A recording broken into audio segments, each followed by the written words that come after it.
رکھو، عقیدوں میں لچک نہیں آنی چاہیے، عقیدے چٹان کی طرح مضبوط ہونے چاہیے۔ سمجھ آ رہی ہے؟ پوچھ رہا ہوں، نہیں آ رہی نا؟ یہی تو رونا ہے۔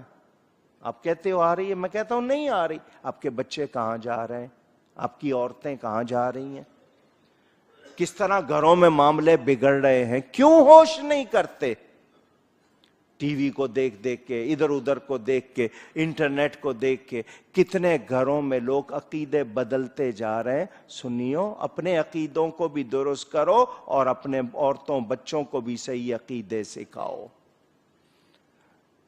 میری آواز آج آپ کے کان میں پڑ رہی ہے، کل نہیں پڑے گی، پھر کیا کرو گے؟ کل قیامت کو یہ نہیں کہہ سکو گے کسی نے بتایا نہیں تھا۔ ایمان خریدنے بیچنے کی چیز نہیں ہے، اس کی حفاظت کرو، نبی کے سچے غلام بنو، ورنہ کوئی کام آنے والا نہیں، نہ ماں، نہ بہن، نہ بھائی، نہ بیٹا، نہ کچھ۔ یہ دولت جس پہ ناز کرتے ہو، یہ شہرت جس پر اکڑتے ہو، کوئی کام نہیں آئے گا اگر ایمان نہیں ہوگا تو۔ ایمان کی حفاظت کرنی ہے، سنی رہنا ہے، ڈھیلے نہیں، پل پل نہیں، ادھر بھی چلے جائیں گے ادھر بھی نہیں۔ جو نبی کا نہیں ہے وہ ہمارا نہیں ہے۔ سمجھ آ رہی ہے بات؟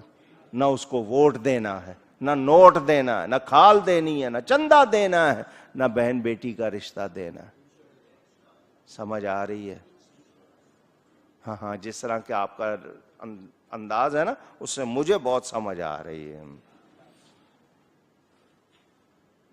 قبر میں کون آئے گا؟